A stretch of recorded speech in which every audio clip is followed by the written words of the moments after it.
सबसे पहला हमारा जो पॉइंट है यहाँ पे वो क्या है, दर्पण का ध्रुव। हमने क्या लिखा है इसके बारे में कि दर्पण के परावर्तक तल, यानी कि जो दर्पण का परावर्तक तल है उसके मध्य बिंदु को दर्पण का ध्रुव कहते हैं, यानी कि जो परावर्तक तल है उसका मध्य बिंदु। अब देखो ये एक दर्पण है, कल यही तो बनाया था हमने, कैसा दर्पण है ये। सपोज करो इसमें जो परावर्तन हो रहा है वो अंदर की साइड से परावर्तन हो रहा है। परावर्तन हो रहा है किस साइड से, अंदर की साइड से परावर्तन हो रहा है यहाँ पे। तो अब देखो ये जो परावर्तक, पूरा परावर्तक तल है, परावर्तक तल है उसका मध्य बिंदु, यानी कि ये मध्य बिंदु, इसको क्या कहेंगे, दर्पण का ध्रुव।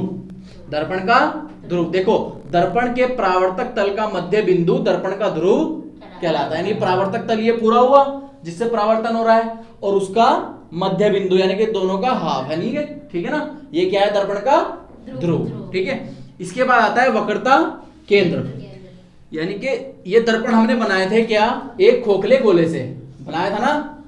इस खोखले गोले का जो केंद्र है ये है ना, ये केंद्र, इसको क्या कहते हैं, वक्रता केंद्र। देखो खोखले गोले के केंद्र को दर्पण का वक्रता केंद्र कहते हैं। अगर हमने इसके दो टुकड़े किए तो यानी कि वक्रता केंद्र यहां आएगा लगभग, है ना, क्योंकि अगर मैं इसे पूरा गोला बनाता हूं तो केंद्र तो यहीं पे आएगा ना। तो सिंपल भाषा में क्या हुआ कि जो जिस खोखले गोले से दर्पण बना है ना, उस खोखले गोले का केंद्र यानी कि उसका सेंटर गोले का क्या कहलाता है, दर्पण का वक्रता केंद्र कहते हैं, ठीक है। पहले हमने ध्रुव देखा, परावर्तक तल का मध्य बिंदु ध्रुव, और उस खोखले गोले का जो केंद्र है वो क्या है, दर्पण का वक्रता केंद्र। तीसरी बात आती है वक्रता त्रिज्या, यानी कि दर्पण के ध्रुव, दर्पण के ध्रुव तथा वक्रता केंद्र, जो वक्रता केंद्र है दोनों के बीच की दूरी क्या कहलाती है, वक्रता त्रिज्या। अब देखो ये तो हमारा वक्रता केंद्र हुआ C, है ना। अब देखो दर्पण के ध्रुव से दर्पण के वक्रता केंद्र की दूरी यानी कि ये CP, है ना, ये क्या है, वक्रता त्रिज्या, यानी कि CP क्या हो गई मेरी, वक्रता त्रिज्या। ये तो लिखा है ना, दर्पण के ध्रुव से वक्रता केंद्र तक की जो दूरी है उसे क्या कहते हैं, वक्रता त्रिज्या। अब बात आती है मुख्य अक्ष। मुख्य अक्ष किसे कहते हैं, मुख्य अक्ष। देखो दर्पण के ध्रुव यानी कि दर्पण का ध्रुव तथा वक्रता केंद्र को मिलाने वाली सरल रेखा, जो ये यही तो है वो सरल रेखा जो इन दोनों को मिला रही है। सीधी रेखा तो यही है ना जो दोनों को मिला रही है। सरल रेखा को क्या कहते हैं, मुख्य अक्ष कहते हैं, यानी कि ये पूरी क्या हुई, मुख्य अक्ष हुई, ठीक है ना। जो परावर्तक तल के मध्य बिंदु से और वक्रता केंद्र से होकर जाती है सरल रेखा, उसको क्या कहते हैं, मुख्य अक्ष। नेक्स्ट पॉइंट आता है मुख्य फोकस।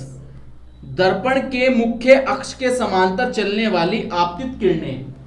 अब क्या होता है, मान लो दर्पण की जो ये मुख्य अक्ष है इस पे कोई वस्तु है, इस पे कोई वस्तु रखी है, ये AB, जैसे दर्पण के सामने कुछ भी चीज रख देते हैं ऐसे।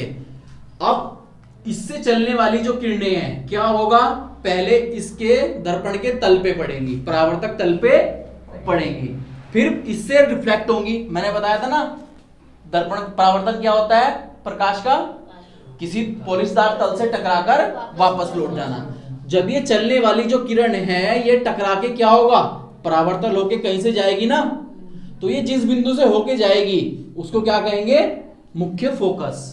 क्या कहेंगे, मुख्य फोकस। तो उसने यही बोला है कि दर्पण के मुख्य अक्ष के समांतर, देखो मुख्य अक्ष के समांतर चल रही है ना, कहीं इसको काट तो नहीं रही इस वाली लाइन को, ये वाली लाइन है ना, बाद में तो परावर्तक होने के बाद काटी है ना। तो दर्पण के समांतर, मुख्य अक्ष के समांतर चलने वाली आपतित किरणें परावर्तन के बाद जिस बिंदु से होकर जाती हैं, यानी कि यहां से परावर्तन हो गया, उसके बाद जिस बिंदु से होकर गई है उसे क्या कहते हैं, मुख्य फोकस, ठीक है।